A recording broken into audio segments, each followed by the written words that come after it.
Vox is reporting what we unfortunately already knew about the Georgia race. They say voter suppression really may have made the difference for Republicans in Georgia.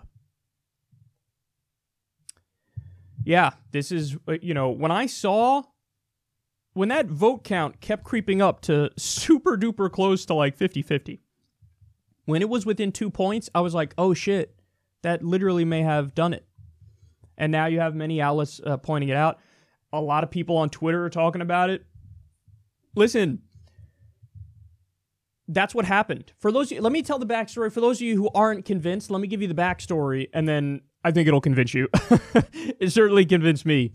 Brian Kemp, who's running for governor against Stacey Abrams, this dude, he's the Secretary of State in Georgia.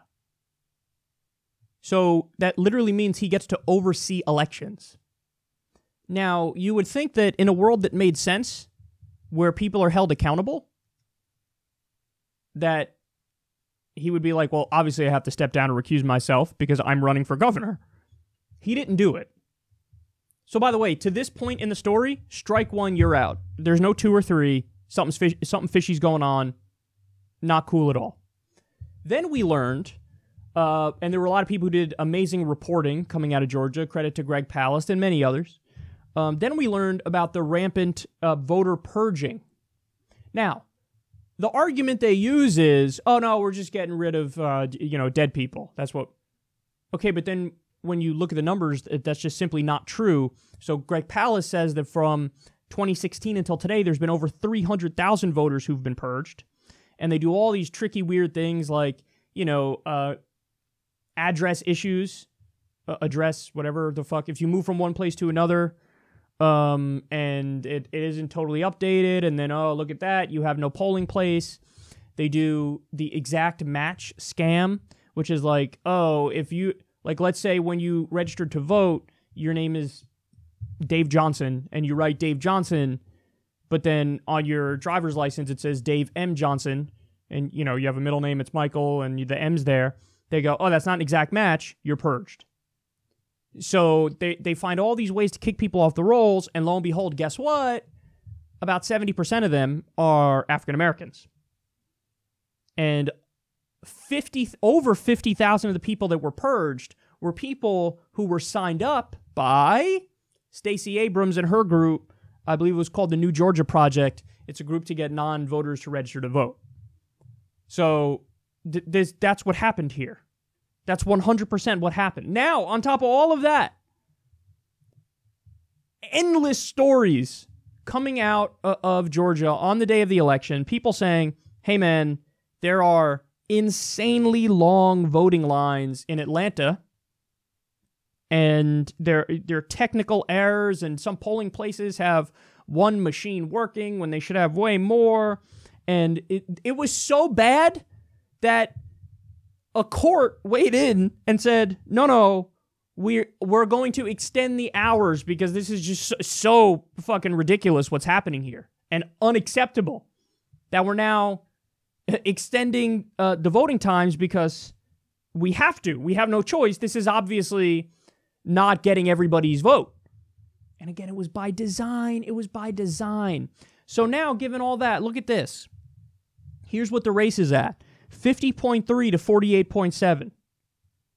Now, all that has to happen is he needs to drop below 50%, and he's right there. And then that triggers a runoff. So you're telling me the difference isn't there? Of course it's there. Guys, make no mistake about it. In the year 2018, this election was clearly stolen, clearly rigged.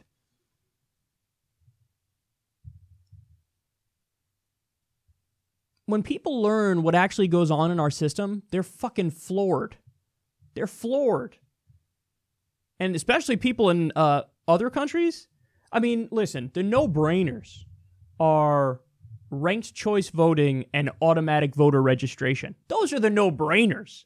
I mean, I love when people try to shame the Green Party candidates after an election if the Democrat loses by a small margin.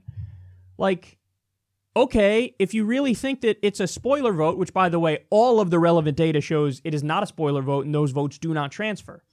But if you're really concerned about that, why would you not say, let's implement ranked choice voting right now, because that's the solution? Because under ranked choice voting, you could say my number one choice is the Green Party candidate, and if the Green Party candidate isn't going to win, then that transfers over to the Democratic candidate if you put the Democratic candidate as your number two choice.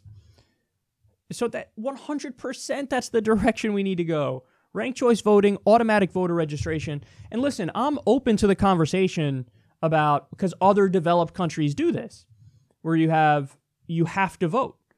Now, I generally don't support making people do anything, but I mean, look, you're forced to pay your taxes. You're forced to do jury duty. I mean, this is part of what's called the social contract. Like, oh, you live in a civilization. There are certain things that you have to do to be a part of the civilization. Paying taxes and doing jury duty in the U.S., part and parcel of being an American citizen. So, the idea that, like, we've all grandfathered in jury duty, like, oh, well, obviously you have to do jury duty. But nobody thinks, like, oh, there's an election, obviously you have to vote. I find that weird. Because if you give me those two options and say which one makes more sense for it to be mandatory, 100% I say, well, obviously the fucking voting, it makes more sense to be mandatory. And by the way, that's not saying, oh, you have to vote and we're going to force you to vote for only the people who are on the ballot.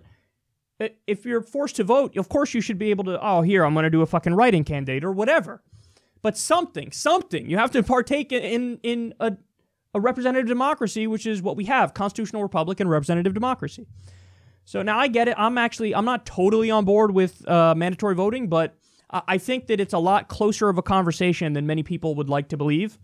But yeah, this is crazy. And listen, my advice to the Democrats, and they're not going to take it because they never take my advice, is go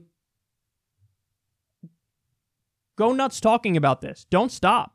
Don't stop.